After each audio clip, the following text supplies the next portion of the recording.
The coronavirus pandemic, meanwhile, hitting small-town America hard, including parts of West Michigan. A music store in Hastings is now closing permanently because of the pandemic, even after trying to get some loans to stay afloat. Our Lauren Edwards spoke with the owners.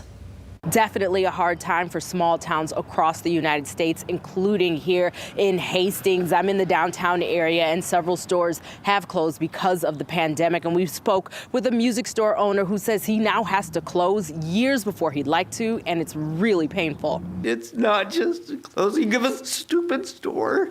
It's the closing of a dream.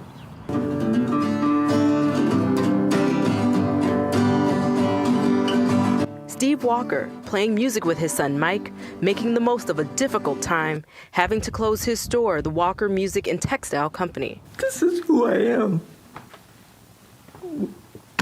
People that know me know it is. I can't tell you. Walker says the governor deeming his business as non-essential is what really hurt them. I've been sitting here for 60 days watching my neighbors across the street do business day in, day out. They aren't thriving, but they are surviving.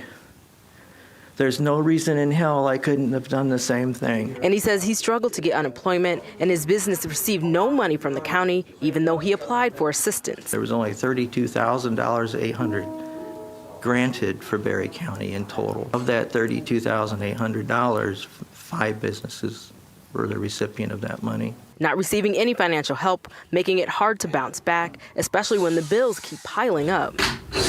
And of course, we have our phones and internet and water bill and insurance and on and on. Sadly, now they're closing permanently, selling their inventory. And he says he wishes the governor had a reasonable policy that guaranteed help for all small businesses. I don't want a stupid handout from the government. I want my hands untied so I can work. So Walker says one of the hardest parts about everything they're experiencing right now is that they've had to give up their lessons for kids. That's something he's enjoyed doing. He's been doing it for years, teaching them all kinds of instruments, but now he can't anymore. And as you just heard, they're giving all of their inventory away. So if you would like any of the instruments that you saw or just anything that they have there, you can reach out to them and they'll bring it out to you curbside. Reporting in Hastings, Lauren Edwards, Fox 17 News.